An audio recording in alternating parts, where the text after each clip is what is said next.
Hello, কই তুমি? আমি তো বাসায় অ্যাসাইনমেন্ট করতেছি। তুমি বাসায় অ্যাসাইনমেন্ট করতেছো তাই না?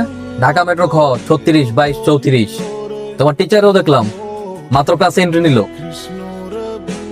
মানে কি ব্যাপার? তোমাকে আমি বলছিলাম গ্রামে ফিরে যেতে, তুমি যাও নাই? মেয়ে, গ্রামে গেলে তো এইসব দেখতে পারতাম না। হ্যাঁ, ভালোই হয়েছে তুমি দেখে ফেলছো। আমি না তোমার কথাগুলো বলতে পারতেছিলাম না। কথা প্লিজ এমন কোনো কথা বলো না যেটা আমি সহ্য করতে পারবো না। সহ্য তো তোমার করতেই হবে নিশান। আমি রোশন চৌধুরীর সাথে অনেকদিন ধরে রিলেশনশিপে আছি। আমি চাই তুমি আমাকে ভুলে যাও, ভুলে গিয়ে গ্রামে গিয়ে একটা ভালো মেয়ে দেখে বিয়ে করে ফেলো। এইসব তুমি কি বলতেছো? মাথা ঠিক আছে তোমার?